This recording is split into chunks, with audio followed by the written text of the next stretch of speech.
Well,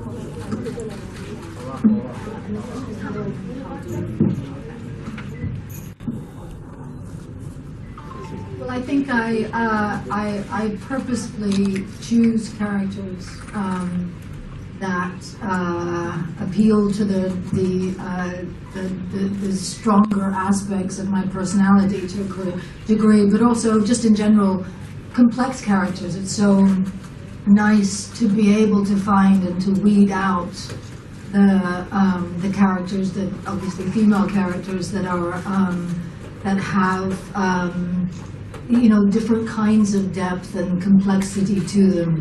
And I've been extremely lucky in my career that so many have come to my attention, you know, from Bedelia du Maurier in Hannibal to Blanche. I mean, these women are you know, fantastic. And the chance in American Gods to play, you know, 4 different iconic women. So I feel incredibly blessed that stuff comes to me that I can go, oh yeah, I'll take that one, please. Bueno, siento que tengo mucha suerte de poder hacer estos trabajos, de haber podido elegir los personajes. Son mujeres como Bedelia, Blanche, que realmente son papeles fantásticos. En American Gods pude representar a 4 mujeres, personajes icónicos, y me siento muy bendecida de haber podido elegir esas personalidades tan fuertes, tan complejas, ¿no?, que han impactado en la sociedad. Sí, ahí.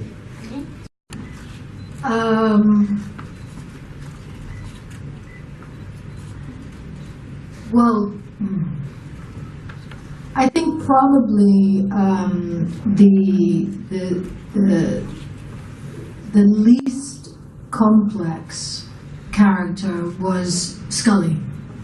Yeah, level-headed, not much of a dark history, good background, good morals, strong, intelligent, good education. You know, Bedelia, you know, very complex, dubious background, dubious morals, and you know, the same with Stella. You know, so I would say probably the thing that unites them that's all the same is that they're the same height. And they look a little bit like me. But they are strong women. They are strong women. Yes, they are strong women. ¿Cómo hacer para meterte en esos papeles tan complejos? Y en uno eras muy chiquita y en el otro ya más adulto. I think with Scully, I was, you're right, I was so young. I was actually 24. I lied and said that I was 27. And it was a lot, you know, it was a lot. I had absolutely no idea of what was about to happen or what, you know. And it was intense, you know, for a young woman, and then a young woman with a baby. You know, after 1 year I had a thing.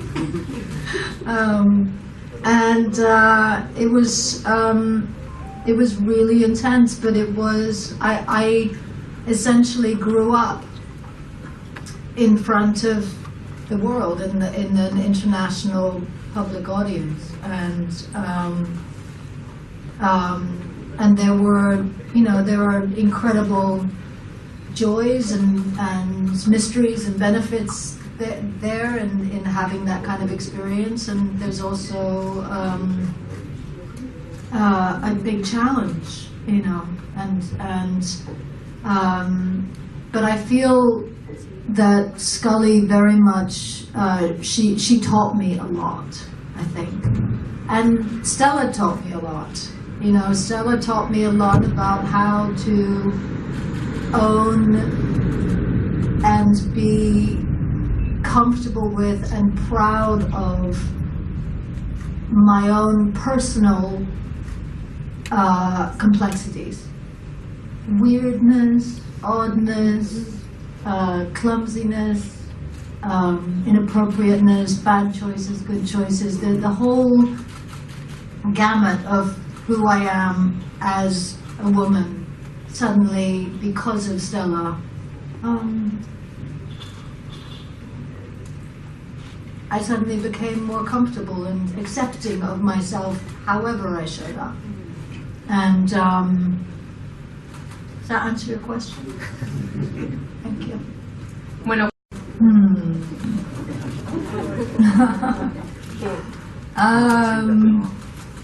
Interesting.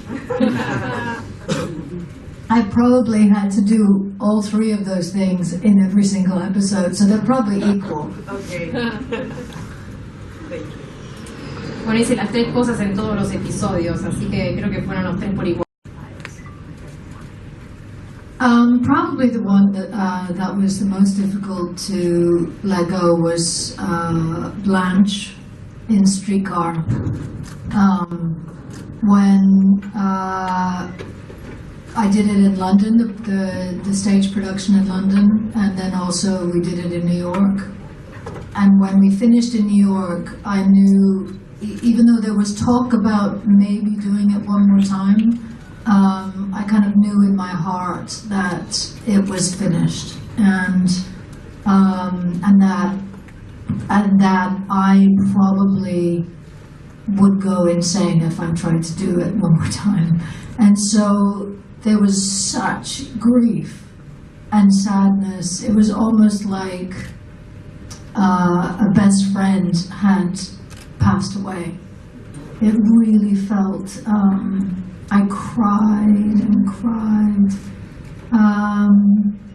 because she was so troubled, and even though on the one hand I feel like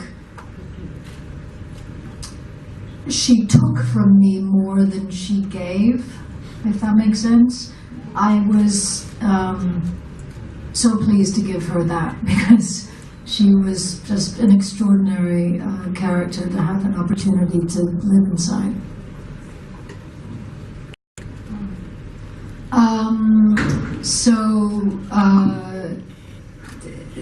This is a comedy, which I don't do very often, and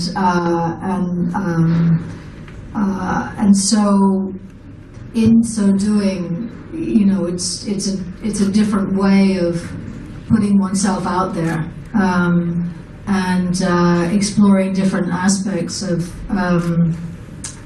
characters, but also my own boundaries or lack of boundaries. And Jean is she is a single mother of a teenage boy, and they live alone in the UK, and she's a sex therapist, and she has raised her son being very, very frank and open and unguarded about all things to do with sex. And so there have been, you know, there are things, there are, you know, penises everywhere and yonis everywhere, and her whole house is full of sculptures and soap shaped, you know, everything, right? So, and so she's very, very open and relaxed about it, and she has a son who is very self-conscious and awkward and is going through puberty and trying to figure these things out for himself. And she can't help herself but try and insert herself into his privacy and his conversations and listen to his outside his bedroom door. And she's, even though she is a professional therapist, she has no boundaries as a mother. And so there's something quite interesting and funny about that juxtaposition, you know, as a character. She's very neurotic and quirky, and She also is divorced, but has a lot of men who come by for one purpose, and she doesn't really want a relationship. But she's not willing to address that there may be some personal issues there that's keeping her from, so she's a complicated character.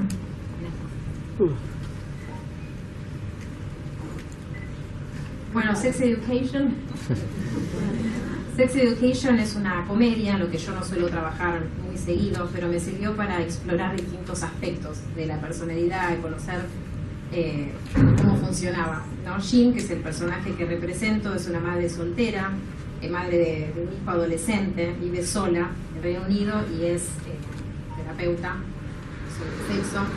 Es muy abierta, pero hay cosas en la serie que son extrañas, como penes por todos lados, o esculturas con formas muy raras. Ella, si bien decía muy abierta, tiene un hijo que está en plena pubertad y no puede evitar perseguirlo, escuchar sus conversaciones a través de la puerta, invade un poco su privacidad. No tiene límites, es muy neurótica. Bueno, ella está divorciada, pero tiene muchos hombres que se acercan a ella por un solo propósito, pero ella no quiere tener una relación, así que es un personaje bastante complejo que me tocó ahí. ¿Qué balance haces de tu libro A Vision of Fire, que publicado hace años atrás con buena repercusión y buena crítica? ¿Qué sacás cuál es tu balance de esa experiencia distinta? Gracias.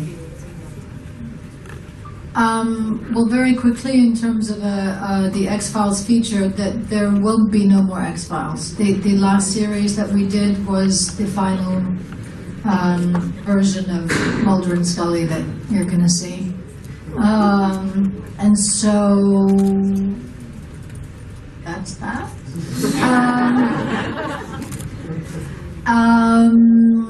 In terms of writing and the balance of writing, but all of the writing that I have done has been co-writing with other people. There is no way with 3 kids and my acting career that I'd be able to do it without the help of other people. And so that, a lot of it was done on airplanes, stolen time in hotel rooms between, traveling, and I think probably one day I will, when there's time, do something solo, but until then, they wouldn't have happened without other people. Yeah. Bueno, no habrá una tercera película para Los Expedientes X. La segunda fue la última, la que van a ver a Mulder y Scully. En cuanto a escribir, todos los trabajos que hice hasta ahora siempre fueron coescritos por otras personas, porque con 3 hijos me resulta imposible dedicarle tanto tiempo. Muchos de los trabajos que hice los hice en aviones, en personaje que siempre ha sido dado a un actor, tomarlo vos desde tu lugar como actriz y como mujer. To be honest, I don't think that I was seriously considered. I think that was the reaction to a poster that a fan had put together, and it was fun to tease, but I don't think I was definitely a contender, or any woman. And I think that makes sense, to be honest. James Bond is a man, and I think the bigger issue is about the existence of films and characters that are, that are as capable as a James Bond character, but it's the matter of creating that in the ethos of the film industry more than it is about women taking over men's iconic roles. I have very high expectations of the Argentinian public. No, I'm excited. I'm really happy to be here finally, and excited to experience this intensity. Are you sure? I have experienced it a little bit over the years, and when People have flown in to see theater that I've done and come in packs and wait outside and sing songs and give roses. And so there's been, I do have a little taste of it. Yeah, but I'm excited to meet everybody. That's genuine. Yeah, it's true. Yeah. They are really excited. Good. That's nice. It's nice. Son If I'm still alive, maybe I'll come back. Son muy intensos, es verdad, y las expectativas que tenía sobre venir acá eran altas. Estoy feliz de estar acá en Argentina.